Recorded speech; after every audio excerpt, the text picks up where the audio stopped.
సంతోషింపచేస్తాడంట. దేవుని స్తోత్రం. ఆవిడ చిన్న మాట చెప్పాలని ఆశపడుతున్నాను. ఒక సహోదరు గురించి చెప్తాను.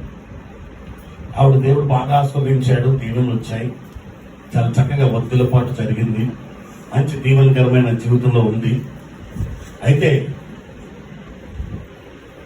ఎప్పుడు వచ్చినా బలమైన ఉపవాస ప్రార్థనలో ఉంటుంది, బల నమ్మకమైన ఉపవాస ప్రార్థనలో ఉంటుంది, ప్రార్థన అంటే ముందుంటుంది, చాలా చక్కగా ఉంది.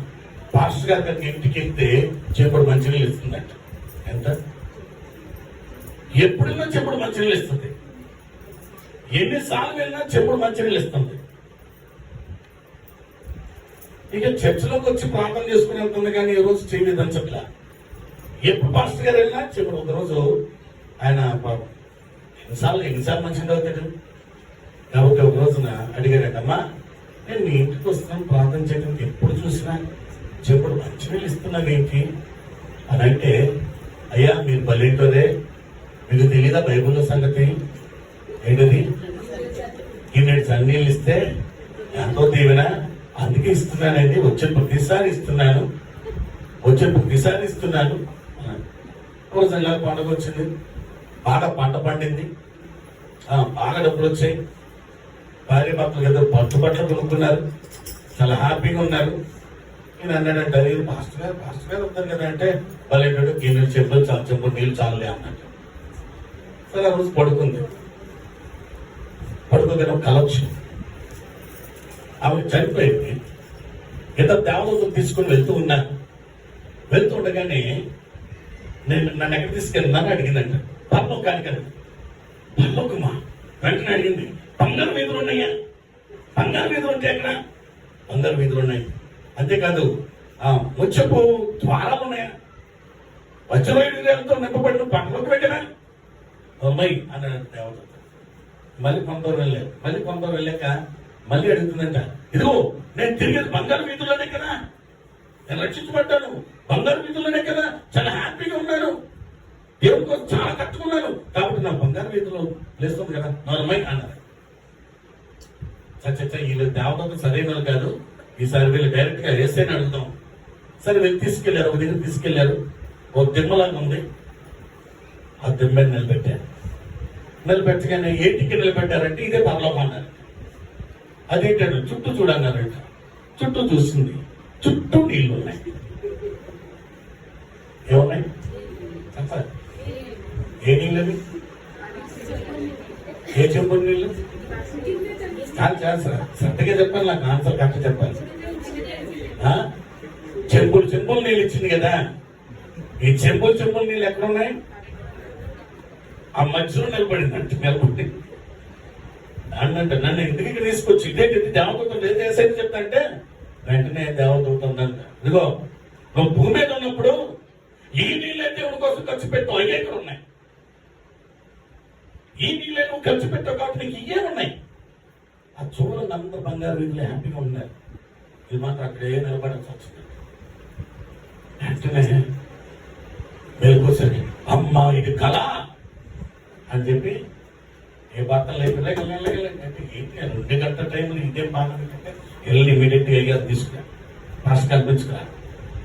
ఇప్పుడు పొద్దుకే వెళ్తాను, పక్కూరు కదా వెళ్ళాల్సింది, పొద్దుకి లేదు నువ్వు ఎంత వస్తావు తెలియదు. సరే నేను చెప్పేసి ఆయన బయలుదేరి తెల్లాల్సిన 5ంటికి పాస్ గారు ఇంటి దగ్గరికి వస్తూ ఉన్నాడు. ఈయన పాస్ గారు పొద్దులేసి ప్రార్థన చేసి బయట కూర్చున్నాడు. బయట కూర్చోగానే ఆవిడ భర్త వచ్చి అయ్యారు మీరు ఇమీడియట్ గా మా ఇంటి ఈ పరగడుపు పొద్దున చెంబు నీళ్ళు ఎక్కడ పొద్దున్నే చెంబు నీళ్ళకి నేను తాగను, నేను రాలేమోమంటే నువ్వు రాకపోతే నా భార్య ఊరుకోదు, నువ్వు ఇమీడియట్ గా రావాల్సిందే అని అంటే గబగబా సరే ప్రభా నీ కోసం చెంబు నీళ్ళు తాగడం రెడీ అవుతున్నానని నేను వెళ్ళాడు. ఎలాగని ఇంటికి వెళ్ళగానే ఆవిడ కూర్చోబెట్టి, అయ్యా ఎన్నాళ్ళు నేను మీరు దొంగిలించిన అని ఇస్తే ఈయన అనుకున్నాడు ఈ డబ్బులతో మళ్ళీ చెప్పులతో అమ్మంటే ఇంటి పంపిస్తాను. పట్టుబట్టలు తీసుకొచ్చి అయ్యా నేను అమ్మగారు పెట్టుకో అన్నప్పుడు అడిగాడు, ఏంటమ్మా? నేను దేవునికి చెల్లించమనుకుంటే చెల్లించకపోతే నేను ఉండవలసిన స్థానంలో నేను ఉండలేను. ఈ కుమార్తె మనం నవ్వుకోవడానికి నేను చెప్పలేదు. నీవు దేవుడి కోసం నీ సమయాన్ని, నీ శరీరాన్ని, నీ ధనమును, నీ బలమును ఖర్చు పెట్టకుండా నీ కోసం నువ్వు ఖర్చు పెట్టుకుంటూ ఆడుతూ పాడుతూ వచ్చి దేవస్థానంలో కూర్చొని వెళ్ళిపోతుంటే పరలోకంలో నీకు స్థానం ఎలా ఉంటుందో తెలుసా? పరలోకంలో నీ స్థితి ఏమిటో తెలుసా? నీ కోసం ప్రభు రక్తమును కార్చి విలువ పెట్టి కొని నిన్ను ఉంచాలనుకుంది నిత్య రాజ్యంలో, నిత్య సంతోషంలో ఉండటానికి, అక్కడ కూర్చొని ఏడవటానికి కాదు. నీ కోసం ఏమైనా చేస్తావు, కానీ దేవునికి కోసం నీ హృదయాన్ని ఖర్చు పెడుతున్నావా? నీ మనసును ఖర్చు పెడుతున్నావా? నీ క్రియలను దేవుని కోసం ఖర్చు పెడుతున్నావా? యథార్థత అంటే ఎక్కడ తెలుస్తుందో తెలుసండి?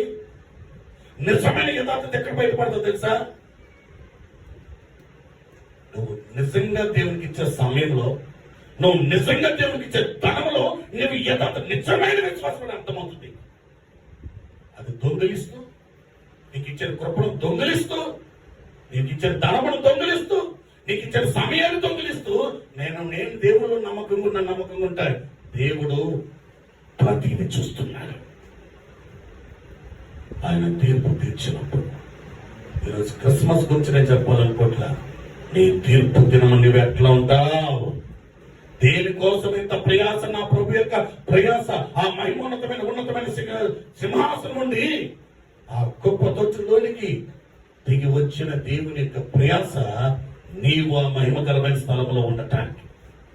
అందుకు దేవుడు నీకు ఇచ్చిన విలువైన జీవితాన్ని ఖర్చు చేస్తున్నావా? ఖర్చు పెడుతున్నావా? పండగ ఖర్చు పెట్టావు, నీటికి వేలకు వేలు ఖర్చు పెట్టావు, కానీ అయ్యా ఈ సంవత్సర కాలం గడిచిపోయింది. ఈ సంవత్సర కాలంలో నీకోసం ఒక్కరిని కూడా దేవుని సన్నిధిలో నడిపించలేకపోయాను. ఒక్కరి గురించి కూడా నేను ప్రార్థించలేకపోయాను. ఒక్కరికి నేను మేలు చేయలేదని పశ్చాత్తాపడి ప్రార్థన చేసేవాడు. క్రిస్మస్ చేసుకోవటానికి మనం ముందే ఉంటాం, కానీ దేవుని సంతోషపరిచేవారే నిజమైన క్రిస్మస్ చేసేవారు. నీవు దేవుని సన్నిధికి వెళ్ళినప్పుడు ఈ స్థానం ఎట్లుంటుందో నీకు తెలుసుకో. యేసుప్రభు వచ్చి మన రాజ్యాన్ని చెప్పారు, పాదాలు కడిగేటప్పుడు ఒక మాట అన్నారు, నేను ఏమి చేయుచున్నానో మీరు ఎరుగుతున్నారు. ఈరోజు దేవుని సన్నిధిలో మనం సంతోషించాలి, సంతోషకరమైన జీవితంలో ఉండాలని దేవుని ప్రధానమైన ఆశ. కానీ ఆయన ఆశను భంగము చేయదు. చాలా స్పష్టంగా మాట చెప్తారు, ఆశ పడటం వేరు, ఆచరించడం వేరు. దేవునికి కావాల్సింది ఆశపడేవారు కాదు, ఆచరించేవారు దేవునికి కావాలి. చాలా మంది కూడా మనకి ఆశ, దేవుని కోసం అలా ఉండాలి, ఇలా ఉండాలి, ఇలా చేయాలి, అలా చేయాలి, అలా నడవాలి, ఇలా దేవుని కోసం నిలబడాలి. కానీ దేవుడు అంటాడు, ఆశపడితే ప్రయోజనం లేదు, ఆచరిస్తే నేను ఆశీర్వదించబడతాను. ఆమేన్, హల్లెలూయా. దేవుడికి ఎన్నో ప్రమాణాలు చేస్తావు, ఎన్నో నమ్మకమైన వాగ్దానాలు చేస్తావు, ఎన్నో దేవుని కోసం. ఒక్క మాట చెప్తాడు, నువ్వు ఎన్ని శ్రమలు పడ్డా, ఎన్ని అవమానాలు పడ్డా, ఎన్ని నిందలు పడ్డా, నీ వ్యక్తిగతమైన క్రీస్తు కోసం ఒక్క అవమానం చెందావా? ఒక్క బాధ పడ్డావా? ఒక్కసారైన దేవుని కోసం ఎవరైనా దూషించినా వారిని ప్రేమించావా? మరి ఏం ఖర్చు చేస్తున్నావు? ఎందుకు చెయ్యాలి క్రిస్మస్? ఎందుకు చెయ్యాలో క్రిస్మస్? క్రీస్తు దేని కోసమైతే మన హృదయంలో జన్మించాడు, ఆ జన్మకు సార్థకత తీసుకువచ్చినప్పుడే నువ్వు నిజమైన క్రీస్తుని ఆనందింపచేసే బిడ్డవు. నిజంగా దేవుణ్ణి ఆనందింపచేసే బిడ్డవు. మరి నువ్వు ఆనందింపచేసే బిడ్డగా ఉన్నావా? నీవు ఆనందించే బిడ్డగా ఉన్నావా? ఆలోచించు. నువ్వు ఆనందపడి ఈ లోకంలో లాజరు ధనవంతుడు ప్రభుని ఎరిగిన వాడే, ప్రభు సువార్తలు ఎరిగిన వాడే, కానీ ఆనందించాడు. నిత్య యాతన పడుతున్నాడు. అదే లాజరు శ్రమ పడ్డాడు, నిత్య జీవం పొందాడు. ఆలోచించు. శ్రమలు పడమని కాదు నా ఉద్దేశం. నీ జీవితంలో కొంతైనా దేవుడి కోసం ఖర్చు పెట్టు. కొంతైనా దేవుని కోసం వాడపడు, కొంతైనా యథార్థత కలిగి ఉంటావు. అప్పుడు నీ కోసం ఇంత త్యాగం చేసిన దేవుని యొక్క జన్మానికి సార్థకత ఉంటుంది. అప్పుడు అనుదినము నీ జీవితంలో క్రిస్మస్ అనుదినము నీతో దేవదూతల సమూహంతో ఉండి నీ పాదముకు రాయి తగలకుండా ఏ తెగులు నీ గుడారము సమీపించనివ్వకుండా దేవుడు కాపాడతాడు. నిజమా కదా? చివరికి ఒక మాట చెప్పి ఐ విల్ క్లోజ్. వాటర్ అది ఏంటిది? ఇప్పుడు నన్ను ప్రేమించే వాళ్ళకు ఒక మాట చెప్తున్నాను. బాగా ప్రేమించే వాళ్ళు దీంట్లో కొద్ది వేడి వేడి టీ తీసుకొచ్చిపోయింది. చెప్పాలి మీకెందుకు? అది గిలకరించుకొని చిలకరించుకొని నేను తాగుతాను. మీకెందుకు? నాకు టీ తీసుకొచ్చిపోయింది. పోస్తారు, ఎంతమంది పోస్తారు? చెప్పాలి మీకెందుకమ్మా? మీరు వేడి వేడి తీసుకురండి, నేను ఇందులో పోసు తాగుతాను. ఏదైతే నా ఇష్టం. ఇస్తావా? పట్ల పోయి ఈ నెలలోనే చెప్పింది అన్నయ్య కదా. చూడు ఒక వికెట్ పడిపోయింది అప్పుడు ఆల్రెడీ. చెప్పు వినలేదు అని పోస్తామన్నా అంతే. పోస్తే ఏమవుతుంది? అర్థమైపోతుంది. అయినా నీకెందుకు పోయమన్నారు కదా. అవును కదా, ఏమవుతుంది పోస్తే? వేస్ట్ అయిపోతుంది. నా హృదయం అంతా ఇలా నింపుకొని దేవుని ఆశీర్వాదం నింపయ్యా నింపయ్యా నింపయ్యా అంటే దేవుడు పోస్తాడా? ఇది ఖాళీ చేయ. ముందు దేవుడు ఖాళీ చేయాలి. ఇది ఖాళీ చేయకుండా దీంట్లో నువ్వు పోయమంటే పోస్తాను. పోస్తే ఏమవుతుంది? ఈరోజు దేవుడా నాకు ఎందుకు చెట్టు నమ్మకం ఉన్నాను. నేను ఎదురుకుండా క్రిస్మస్ పండుగ వచ్చింది, నేను కూడా ఫస్ట్ ఉన్నా. దేవుడు చేస్తాడా? చేస్తే ఏమవుతుంది? నీకు ప్రయోజనకరమైంది కాదని దేవుడు అదే అన్నాడు.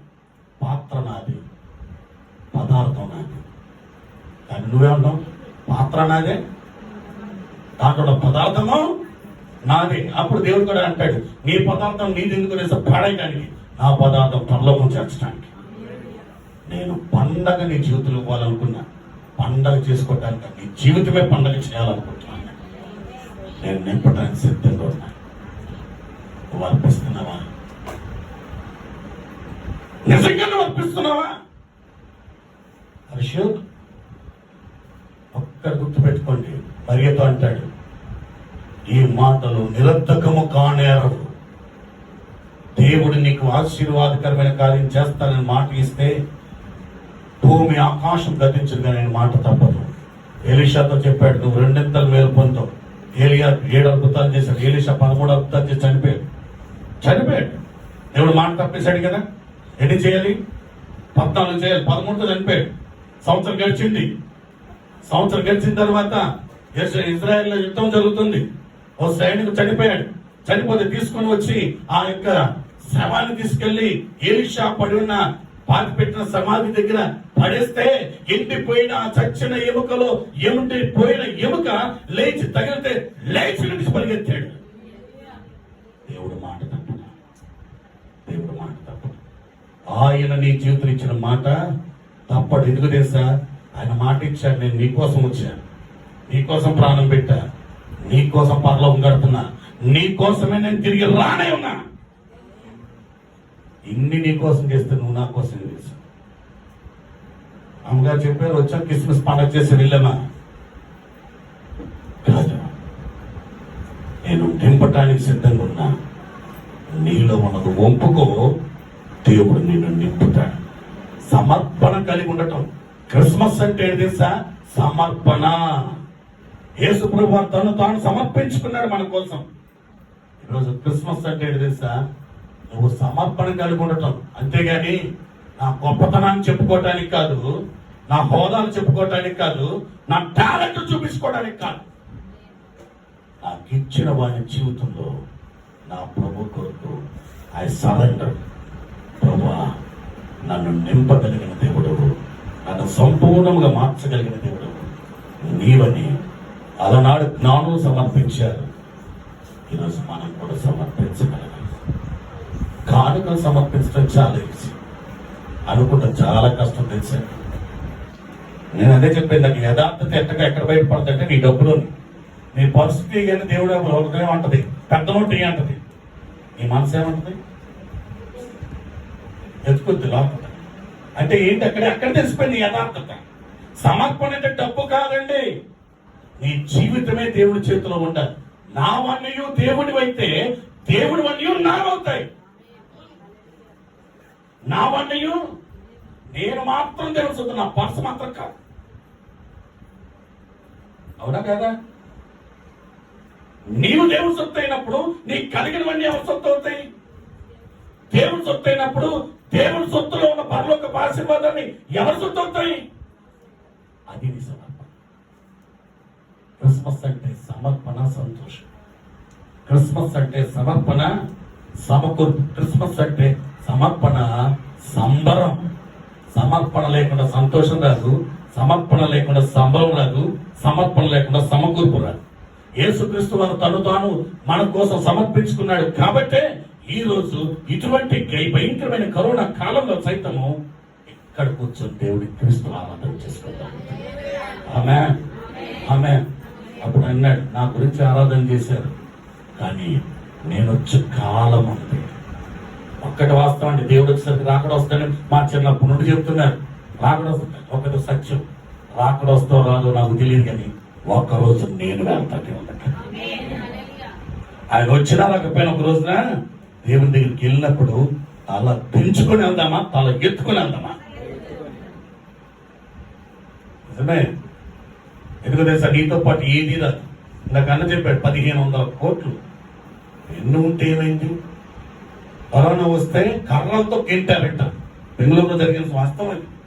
కర్రలతో గెంటి పూడి చేశారు. కనీసం తన కడుపును పెట్టిన బిడ్డలు కూడా రాలేదు అక్కడికి. ఇన్ని కోట్లు వచ్చినాయి. నీ బంగారం, నీ వెండి, నీ ధనము, నీ యొక్క ఆస్తి, ఆఖరికి నువ్వు ప్రాణప్రదంగా ప్రేమించేవారు కూడా సమాధి వరకే వస్తారు. నేను బాగా ప్రేమించేవారు నీ గుమ్మం దగ్గరికి వస్తారు. నేను ఎంతగా ఇష్టపడా నీ గుమ్మంలోకి వస్తారు. నువ్వు హత్తుకున్న వారు సమాధి వరకు వస్తారు. కానీ ఆ తర్వాత నీ సమర్పణ నీకు వస్తుంది. కాబట్టి క్రిస్మస్ అంటే పంటికి ఒంటికి కంటికి కాదు, దేవుడికి సంతోషపరిచే సమర్పణ కలిగి ఉండాలి. అట్టి సమర్పణలో మనం సాగుదాం. దేవుడు మనం దీవించునుగాక. తల మంచి నిజమే. ఈరోజు బంగారము, సాంబ్రాణి, బోలం, దేవుడు ఒక్కటి, నా హృదయం ఒకటే నీకు ఇస్తున్నాను అని అడగట్లా. నా హృదయం ఒకటే కాదు, నా మనస్సు దేవునికి కావాలి, నా శరీర క్రియలు దేవునికి కావాలి. కొన్ని ఇచ్చి కొన్ని ఇవ్వకుండా, కొన్ని నా దగ్గర పెట్టుకొని, కొన్ని నాలో నింపుకొని, కొన్ని దేవుని నింపి, అయ్యా నాకు కావాల్సింది నువ్వు ఎందుకు చేయట్లేదు, నా కోసమే కదా నువ్వు ఈ లోకానికి వచ్చావు, నా కోసం కూడా నువ్వు మరణించావు, నా కోసమే కదా తిరిగి లేచావు అని ప్రభు దగ్గర అడుగుతున్నావు. కానీ దేవుడు అన్నాడు, ఐ విల్ ఫిల్ యూ. నేను నిన్ను నింపుదల దయచేయబోతున్నాను, నేను నిన్ను కనపరచబోతున్నాను, నిన్ను భద్రపరచబోతున్నాను, నిన్ను కాపుదల ఇవ్వబోతున్నాను. ఒకనాడు నిన్ను చూపించి అందరికీ సాక్ష్యం అవ్వబోతున్నాను. వీటన్నిటికంటే నాతో పాటు నేను జయించి నా తన సింహాసనం కూర్చున్న ప్రకారం నాతో పాటు నా సింహాసనం మీద కూర్చుండనిత్తును. నీకు స్థానం నేను సిద్ధపరిచాను. ఈ సమర్పణ ఏది? ప్రియకుమార్తె, క్రిస్మస్ రోజు నువ్వు నిజమైన క్రిస్మస్ ఆనందాన్ని, ఆరాధనని నువ్వు అనుభవించాలి అంటే ఇంకా నీలో నీ హృదయం ఇచ్చావు, నీ మనసునిచ్చావు, ఇంకా కొన్ని క్రియలు నువ్వు దేవుని సమర్పించట్లేదేమో.